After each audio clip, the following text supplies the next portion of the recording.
Então, voltando aqui para o que eu estava falando sobre o número 8, né? Por fim, além da fruto de Sukkot, que comeram com Simchat Torah, também 8 é o número de pessoas, né? O número de almas, o número de pessoas que foram salvas durante o grande dilúvio, né? Durante o Mabul Hagadol, né? O grande dilúvio, que nada mais é do que a família de Noah, né? Composta por 8 pessoas. Haviam 8 pessoas, 8 seres humanos dentro da Tevá, né? Dentro da arca, né? E para completar esse ciclo de 8, né, a gente não poderia deixar de fora quem? Davi Hamelech, né? Que era nada mais nada menos que o 8º filho de Ishai, né? Jessé, né? Então ele era o 8º filho, né? Era o mais novo, era o mais moço, né? Ele era o último que havia nascido, né? E era o 8º filho de Ishai, né? Ver quantas coisas boas relacionadas ao número 8, né?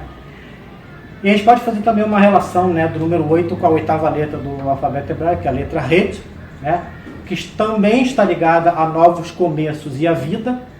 Por que a vida? Né? Porque as palavras Haim e Hayá, Haim significa vida e Hayá, vivo, né, começam com a letra Het, né, que é a 8ª letra do alfabeto hebraico, que está ligada, né? E também que está ligada à vida e também à misericórdia, né? Porque a palavra rem, que geralmente é traduzido por graça nas Bíblias cristãs, né? E significa favor, que também pode significar benevolência, né? Hesed também começa com a letra rem, com a letra het, quer dizer, falei palavra rem, com a letra het, né? Hassidut também, que é a benignidade, né? Também é uma outra palavra hebraica que começa com a letra Het, né? Só para falar um pouquinho mais sobre essas curiosidades da letra Het, né, que é a 8ª letra do alfabeto hebraico, que tem ligação com essa paraxá que nós estamos falando, que o número 8 nessa paraxá impera absoluto, né? A gente percebe, se vocês verem a estrutura da letra Het, a letra Het parece um portal, né? Ela tem um tracinho, outro tracinho e outro tracinho, né? O Morelan está fazendo aqui o desenho da letra Het. Só para vocês terem, né, a noção, né, da letra Het, né? Espero que todos estejam conseguindo ver. Você olha assim, de imediato você associa ela a um portal, uma porta, né? Uma porta grande, né? Vamos dizer assim, né? E também alguns né, no hebraico, nos hebraicos mais arcaicos, né? Eles dizem que é uma simbologia de um muro, né? De algo que é forte, uma parede, né? Que é muito forte, né? A forma dela, se você olhar, a primeira associação que você faz, uma associação lógica que você faz com a letra Het, eu me lembrei disso quando vi a letra Het, quando estava fazendo o estudo dessa paraxá, e depois eu vi alguns comentários que realmente isso acontece, tá? Ela é muito usada para se referir às portas das casas onde os israelitas derramaram o sangue dos cordeiros por ocasião de Pêssar, né? As vergas, né, os umbrais da porta, segundo lá Êxodo 12, Êxodo capítulo 12, quando a gente vê lá a instituição de Pêssar, né, a gente vê que os israelitas eles foram os israelitas foram orientados, né, foram instruídos por Yahuá, né, por intermédio de Moshe, a aspergirem sobre as vergas das portas e sobre os umbrais, né, o sangue de um cordeiro, né? E para que isso, né? Para que quando Yahuá, né, descesse ao Egito para ferir os primogênitos, ele observasse aquelas portas onde havia o sangue, né? E então ele passaria por cima, né? O sentido original de Pêssar, né? Em inglês eles falam Passover, né? Passover, né? Acho que é essa com Passover, né? Passar por cima, né? Passar sobre, né? Então a letra Het ela lembra muito, né? Uma porta, né? E um muro também, uma parede muito forte, né? para ajudar né, a segurar as estruturas e também para alicerçar uma casa, né? E a letra Het ela é formada, né, pelas letras, né? Os estudiosos dizem que ela é formada pelas letras Zain e Vav, né? Um Zain e um Vav, que respectivamente, né, os valores numéricos de Vav e Zain são 6, Vav, e Zain tem o numérico 7. A soma dá 13. 13 é uma outra gematria possível para a letra Het. 13 é a gematria de Ahavá, né? 13 também é a gematria de Ahavá. Tá? E também a gematria de Erhad. A palavra Erhad também tem a gematria 13. Né? Então, quando a gente vê lá, né, que Yahushua, lá no livro de Yohanan, no capítulo 17, dos versículos 22 ao 23, ele fala sobre que eu lhes dei a kavod, né, que a mim me deste, né, Yahushua falando com o Pai, né, para que sejam um, como nós somos um, Erhad, para que sejam Erhad, como nós somos Erhad, ou seja, o Ahavá, que é o amor, ele nos une, né, na verdadeira unidade, né, ele nos junta na verdadeira unidade, que é o Erhad, né? E a letra Het também está também na letra hebraica, na palavra hebraica Hai, que a gente fala, né, Am Israel Hai, né, vive o povo de Israel, né, a gente fala Yahushua Hai, né, Yahushua vive, né. Então é mais uma questão que liga a letra Het à vida, né, as palavras que falam sobre vida, né, e que falam sobre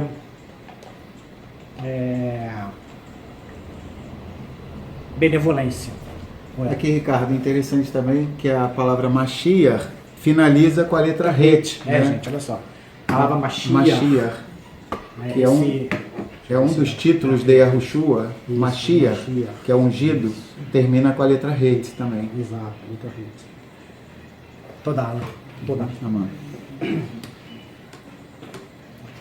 Então, gente, O Marcos fez uma pergunta. Diga. Essa letra tem a ver também com Yeshua? Sim, tem, porque ela está... várias palavras que significam benevolência, bondade, clemência, misericórdia, compaixão, começam com a letra Het, né? Mashiach, que é o título, que é um dos títulos atribuídos a Yahushua, também tem a letra Het no seu final, mas tem a letra Het lá, né?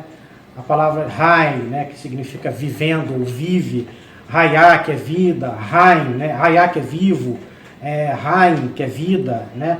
São todas palavras que têm a letra Het. Então, com certeza, ela está associada a palavras que falam de vida e benevolência, de vida e misericórdia, de vida e compaixão, né, e clemência, né? Então, nós vemos na primeira parte da Paraxá, a gente até já falou sobre esse assunto, né, o resultado, né, da preparação de Aharon e seus filhos durante 7 dias é muito parecido com o processo da Brit Milá, que após no 8º dia, né, já se passaram 7 dias desde o nascimento da criança, e exatamente no 8º dia que ela é circuncidada. Davi Hameler, né, era o 8º filho. Já tínhamos passado, quando Shemuel, né, o profeta, foi lá em busca de um rei para Israel, né, depois do episódio, né, da experiência amarga com Shaul, né, Shemuel estava lá e Shai mandou vir mandou vir outro, e daqui a pouco não tem mais nenhum, não. Você não tem mais nenhum filho? Tem um mais moço. Ele está lá no campo, né? Cuidando das ovelhas. Pastor, legal, então eu quero ele aqui para mim, traz ele aqui para mim. Então, o 8º filho de Ishai foi ungido para ser rei. E devemos nos lembrar também que Yahuá nos chamou para sermos reis e sacerdotes. É uma responsabilidade dupla. Tá? Yahuwá nos chamou para sermos, nos convocou para sermos reis e sacerdotes. Tá? E como já havíamos comentado aqui, depois do relato esplendoroso, né, do início, né, do sacerdócio, né, do serviço sacerdotal que a gente acompanha no capítulo 9 dessa Paraxá, nós adentramos o capítulo 10, que fala de um episódio bastante triste, né, um episódio marcante, né, para Aharon, que após terem passado pela alegria, né, de serem introduzidos no serviço sacerdotal, né, de terem a alegria de ver Yahuwá descendo fogo da sua presença para consumir o sacrifício que Aharon havia colocado sobre o Misbeia, sobre o altar, e assim inaugurando o serviço, né, dos Koanim, dos sacerdotes. Nós vemos o triste episódio da morte de Nadav e Avihu, onde nós lemos: e os filhos de Aharon, né, Nadav e Avihu, tomaram cada um o seu incensário, né, e pondo neles fogo, e sobre ele deitando incenso, né, ofereceram fogo estranho, né, fogo irregular, fogo estranho, fogo irregular, fogo errado, né, perante Yahuwá, o que ele, Yahuwá, não lhes ordenara. Tá? Não havia sido ordenado aos filhos de Aharon, Nadav e Avihu, tá, apresentarem aquela oferta diante de Yahuwá. Eles apresentaram esse fogo, né, estranho diante de Yahuwá, fogo que eles não tinham permissão da parte de Yahuwá de oferecer aquele fogo, né? Em hebraico se diz Esh Zará. Então, gente, como eu estava falando, houve esse episódio de Nadav e Avihu, né? Eles ofereceram fogo estranho diante de Elohim, e por essa razão veio um fogo da parte de Yahuwá e consumiu a ambos, Nadav e Avihu. A tradição diz que eles foram consumidos de dentro para fora, né? Ou seja, o fogo não consumiu a carne, né? Nem os ossos. Na verdade, acho que eles foram queimados de dentro para fora, para que o local onde eles estavam, que era o local sagrado, não fosse maculado pelos cadáveres, né,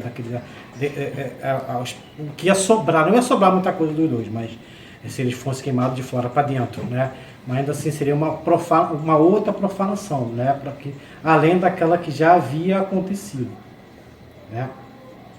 Então Nadav e Avihu, eles foram queimados por oferecer Esh Zará, essa expressão, né, que geralmente a gente ouve falar em fogo estranho, fogo estrangeiro, fogo irregular. As traduções variam, né? Zará, né? Esh Zará é uma expressão hebraica que pode ser traduzida por fogo estranho, fogo esquisito, fogo estrangeiro, fogo alheio. Alheio hostil, né? Isso, fogo hostil, fogo incomum, fogo profano. Êxodo 39, que tem essa menção desse mandamento. 39. Êxodo 30, versículo 9. Não oferecereis sobre ele incenso estranho, nem holocausto, nem oferta, nem tampouco derramareis sobre ele libações. Ou seja, eles fizeram algo que não foi ordenado pelo Criador. E de uma forma desleixada, né? Depois vai ver que foi uma forma muito desleixada. Esse fogo, ele é considerado, né, Esh Zará, que é o fogo estranho, esquisito, estrangeiro, incomum, hostil, porque eles não tinham, não é permitido a eles conforme o mandamento lá que o Alan acabou de ler aqui, né? Em Êxodo 30, versículo né? 9. Êxodo capítulo 30, versículo 9, era um fogo que eles não estavam autorizados a oferecer. Tá? Não havia autorização de Yahuwá para que eles oferecessem esse fogo. Por causa disso que tem essa expressão, né? Fogo estranho, irregular, esquisito, estrangeiro, alheio. Fogo alheio, quer dizer, alheia. É uma coisa que não, está fora dos planos de Yahuwá para o arraial de Israel, né? Para a congregação de Israel. Algo alheio, né? Uma coisa que não é do âmbito do povo de Israel. Né? Algo que o povo de Israel não deveria fazer. Né? É diferente, desculpa, Pode falar, porque a gente pensa, às vezes, dentro do sistema religioso, que eles assim, ofereceram esse fogo estranho e foram para o inferno, né? É uma visão totalmente diferente. Sim. Isso não significa que eles foram para o inferno, né? Eles simplesmente fizeram uma coisa que não era para ser feita. Sim. Então, por oferecerem esse fogo estranho, né? Esse fogo estranho, alheio, Nadav e Avihu foram consumidos, né? De dentro para fora. E muitas pessoas questionam, né, sobre o que seria, né, oferecer esse fogo estranho, né? O que seria oferecer esse fogo irregular, né? Por que esse fogo era irregular, né? A gente já sabe, já tem informação de que eles não tinham autorização para fazer isso. Sim. Tá? Mas por que razão eles foram imediatamente consumidos? O que levou a ira de Elohim a se acender contra eles a tal ponto que eles fossem consumidos por essa ira, né? Pela ira de Yahuwá, né? Moshe, né, mais à frente, em Vaikra, capítulo 10, versículos 6, 7, 11 e 12, ele explica algumas situações aqui. Imediatamente após o acontecimento, né, da morte de Nadav e Avihu, Moshe, né, no capítulo 6, no versículo 6, capítulo 10, versículo 6, a gente vê está assim escrito na Torá: então disse Moshe a Aharon e a seus filhos Eleazar e Itamar: não descobrais as vossas cabeças. Algumas traduções é não desgranheis os vossos cabelos, né? Não descobrais as vossas cabeças, ou não desgranheis os vossos cabelos, né? Nem rasgueis as vossas vestes, para que não morrais, nem venha a ira sobre toda a congregação.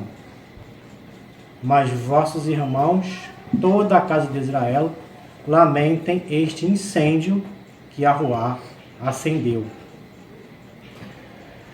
É interessante que Moshe fala imediatamente em não...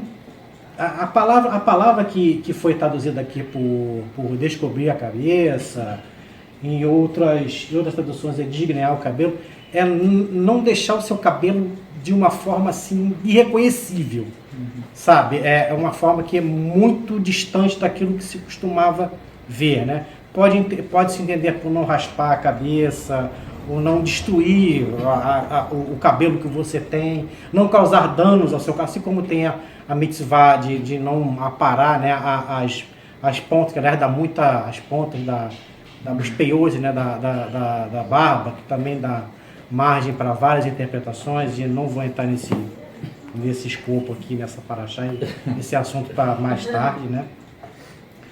Mas a interpretação, traduzindo a palavra do hebraico, né, do texto mais próximo do hebraico, é que não é mais ou menos assim: você não deve bagunçar o teu cabelo, você não deve deixar a tua cabeça de uma forma assim tão irreconhecível, tão desarrumado, teu cabelo tão desarrumado que você chega a ser uma pessoa estranha com o cabelo daquele jeito, né? E também, além de não desgranhar, né, de não desarrumar o cabelo, né, tem também a mitzvah de que não podia rasgar as vestes. Oi? O Elista está perguntando o significado do nome do homem que tentou segurar, eu não tenho algum sonho. Tem que falar mais alto. significado do nome do homem que tentou segurar a arca, não tem algum sode? Não tem? Algum sode? Sou de... Provavelmente tem. Ah, O Zá é um Ain, um Zain e um Rei. A Gematria é 82. 82. Né? 82. Depois a gente pode... tá vendo? 82. Como 82 dá 10, Dá de 10, repente 10 é um simbolismo das tribos de... Das 10 tribos, né? Tem a ver com isso que a gente acabou de ler aqui, né? Que a gente acabou de conversar aqui, né? Que ele recebeu uma carga que era para todos ali, mas que acabou sendo direcionada só para ele, especificamente. Assim, o castigo, a destruição que era para aquele pessoal todo ali, veio sobre um homem só, que foi Uzá. E uma coisa interessante aqui, que especificamente nesse texto de 2 Samuel 6,7, a ira de Elohim irrompeu, eles traduzem contra Uzá, mas no hebraico é em Uzá, no hebraico é Beuzá, é tudo junto. Com o acréscimo da letra B, que está junto aqui, a Gematria vai dar 84, que aí aponta para as 12 tribos. 12, né? é verdade. Quer dizer, interessante, né? Beuzá, quer dizer, Uzá é 82, mais a letra Beit, 84, né? Então, quem foi que fez a pergunta foi o Elisha. Elisha. Então, Elisha, essa é a expressão Beuzá, né? Beuzá, não é isso? Beuzá, né? Se a gente acrescentar, né, a letra Beit, né, dá uma gematria, dá um valor numérico de 84, que somados daria 12, que é uma simbologia das tribos de Israel. Então faz sentido o castigo, né, uma carga que era para dizimar aquela população toda ali, veio sobre um homem só. Uma coisa interessante, né, que muitos veem nesse episódio de Uzá uma bela ilustração para o que Yahushua HaMashiach fez, ou seja, Foi isso que colocaram isso, né? O castigo que nos traz a paz estava sobre ele, pelas suas pisaduras fomos sarados. Quer dizer, o Mashiach no madeiro funcionou como um para-raio para todos nós. Quer dizer, a mesma coisa Uzá. Se Uzá não estendesse a mão e não jogasse no sacrifício, o estrago teria sido bem maior, né? Tem uma outra pergunta aqui da Elisângela. Oi. Eu tenho uma curiosidade. O que levou eles a fazerem isso? Se eles sabiam que não podiam fazer tal atitude? Então, isso nós vamos adentrar agora, tá, Elisângela? A gente vai entrar nesse aspecto agora, porque... Eles beberam, encheram a cara. Também.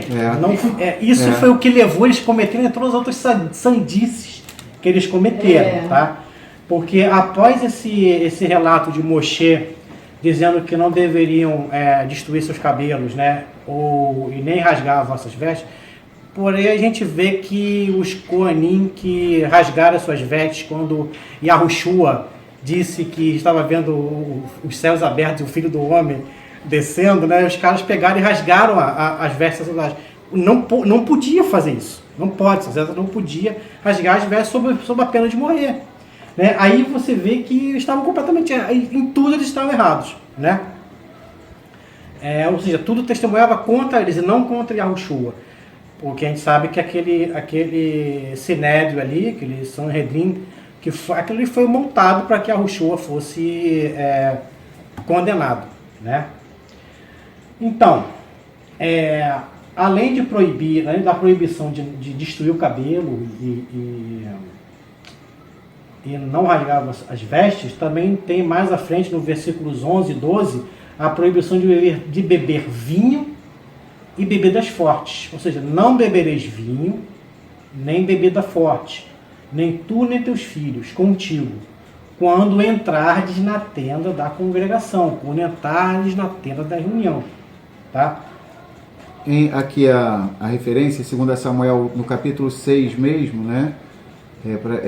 A partir do versículo 10, para a gente ganhar tempo. E não quis Davi retirar para si a arca de Yahuá para a cidade de Davi, mas Davi a fez levar à casa de Obed-Edom, o Gitita. E ficou a arca de Yahuá em casa de Obed-Edom, o Gitita, 3 meses, e abençoou Yahuá a Obed-Edom e a toda a sua casa. Então avisaram a Davi, dizendo: Yahuá abençoou a casa de Obed-Edom e tudo quanto tem por amor da arca de Elohim. Foi, pois, Davi trouxe a arca de Elohim para cima da casa de Obed-Edom, a cidade de Davi, com alegria. E sucedeu que quando os que levavam a arca de Yahuá tinham dado 6 passos, sacrificava ele bois e carneiros cevados. E Davi saltava com todas as suas forças diante de Yahuá, estava Davi cingido de um éfode de linho. Ou seja, Davi agora já é um outro Davi transformado, passou a ter temor ao Criador, né, já estava fazendo as coisas tudo de acordo com os preceitos, né? Exato, Então, bem exato. interessante. Então, sobre a questão, né, o questionamento da Elisângela sobre o que levou Nadav e Avihu cometerem essa atrocidade que custou a vida deles, foi exatamente o fato de eles estarem bêbados. Né?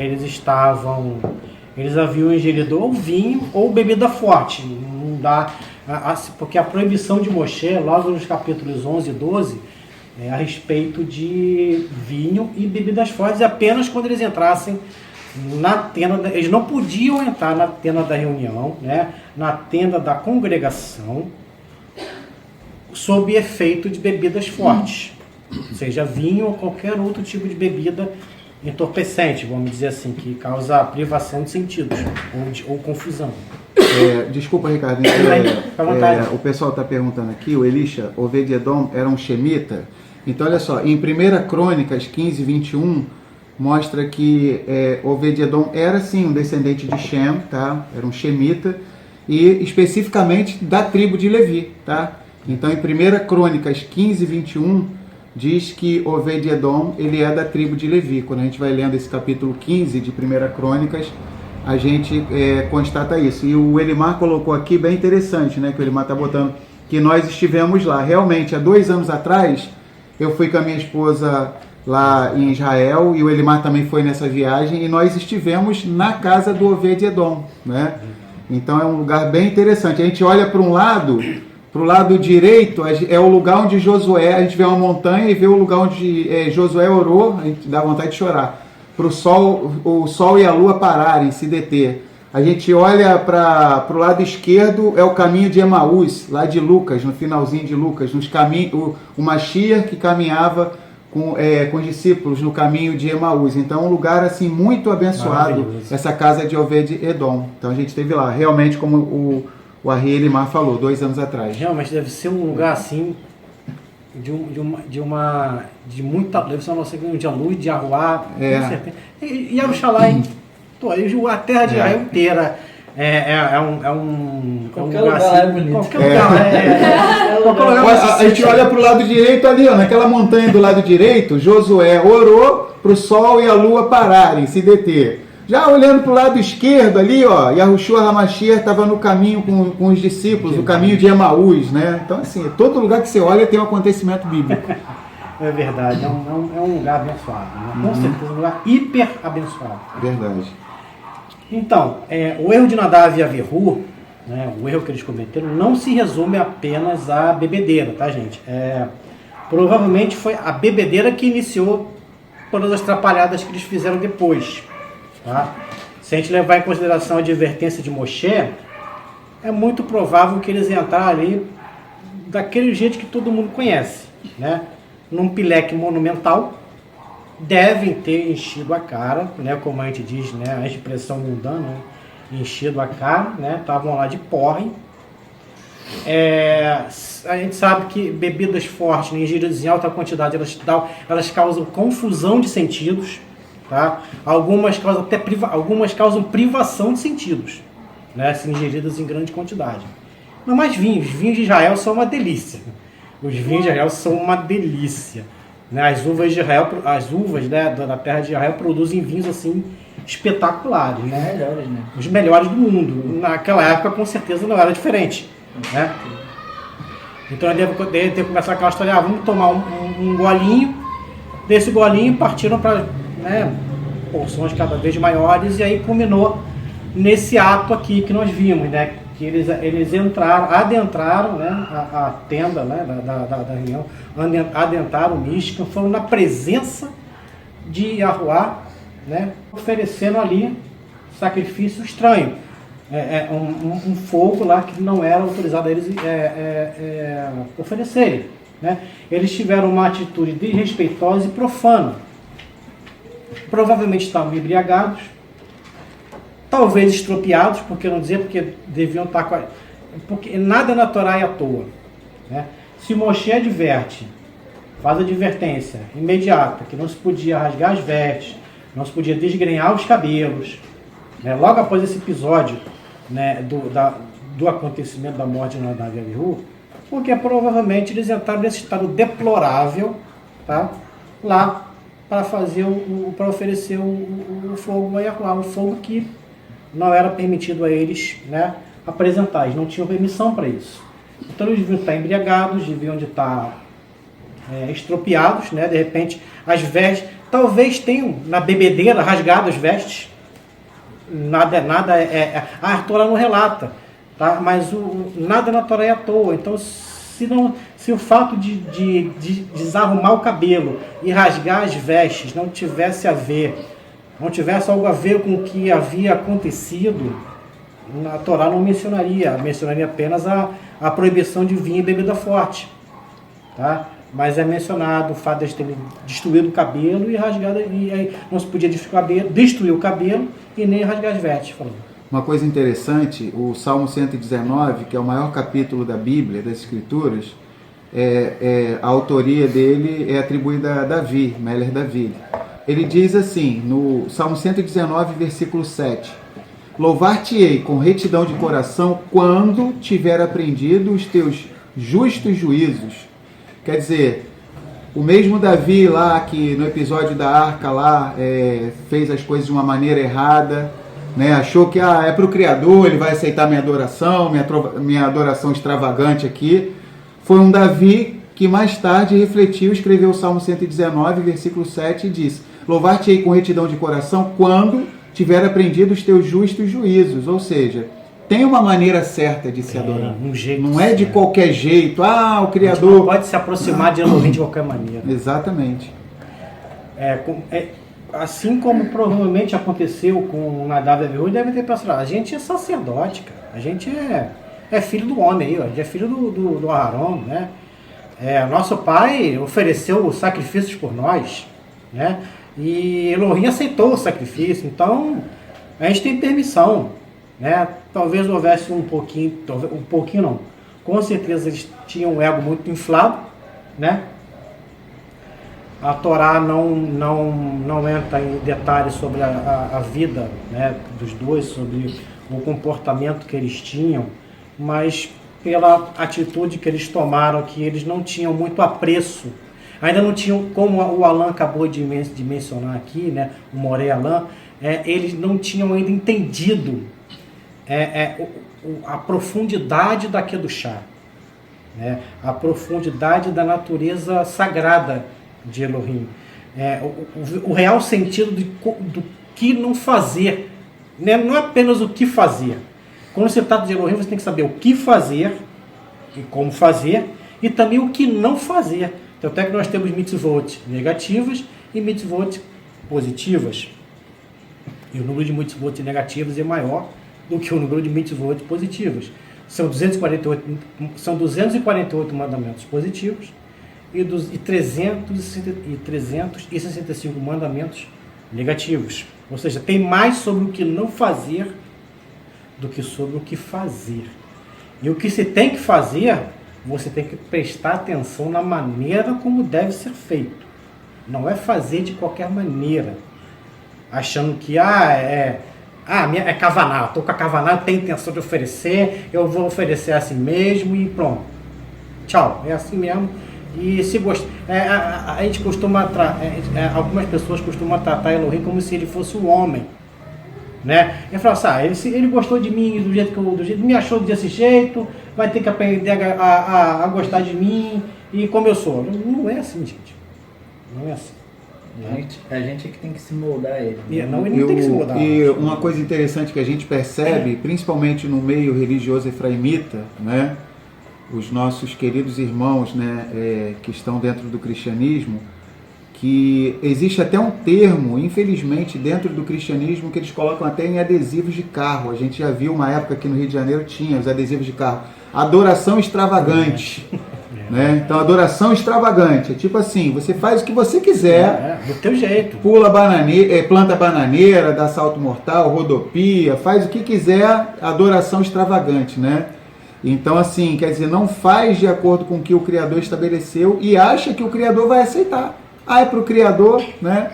Então ele vai aceitar. Quer dizer, se a mesma pessoa quando está diante de um magistrado, diante de uma autoridade, se porta de uma maneira reverente, não é verdade? Eu pensei nisso quando estava estudando. Não é Eu verdade? vou falar isso lá. Quer dizer, vai estar diante de uma Mais uma eminência, uma testificação. pessoa, assim, uma testificação, né? É importante, tem todo um jeito correto de fazer as coisas, e diante do Criador dos céus e da terra, quer dizer, a pessoa faz tudo de qualquer jeito, né? Quer dizer, achando que o Criador vai aceitar. O fato dele Né? te É triste conhecer, isso. o fato dele te amar de qualquer forma, tipo assim, não quer dizer que ele vai aceitar tudo de qualquer jeito. Até porque Entendeu? Ainda mais uma ele adoração, determinou Exatamente. várias regras, vários estatutos. O que são estatutos?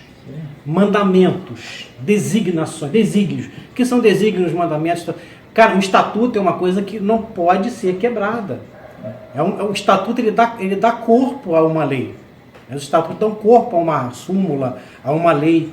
Então você quebrar esses estatutos, achando que vai agradar a pessoa que fez aquela lei, cara, você pode achar muitas coisas, tá?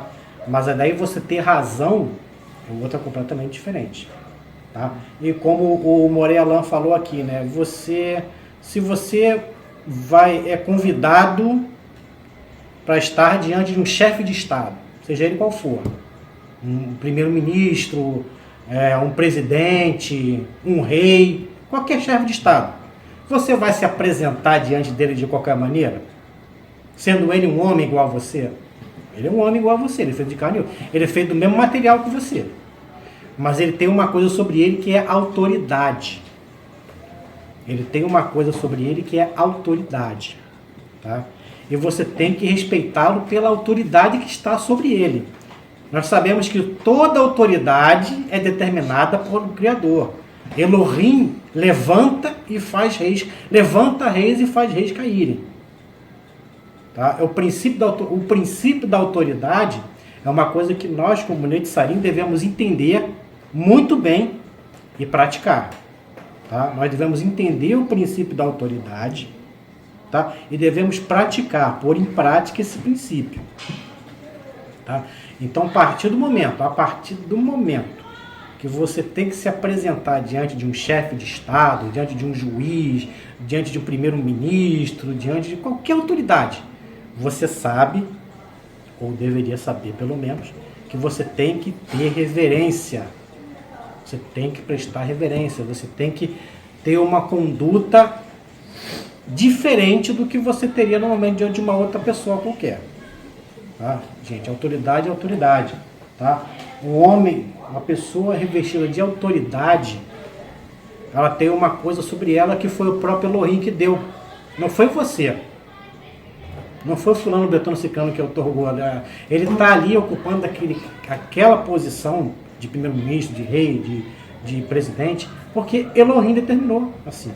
A autoridade de Elohim depositou sobre aquela pessoa a autoridade. Então, o princípio da autoridade é algo que nós, como Netzarim, devemos entender e praticar. Devemos entender na plenitude e praticar.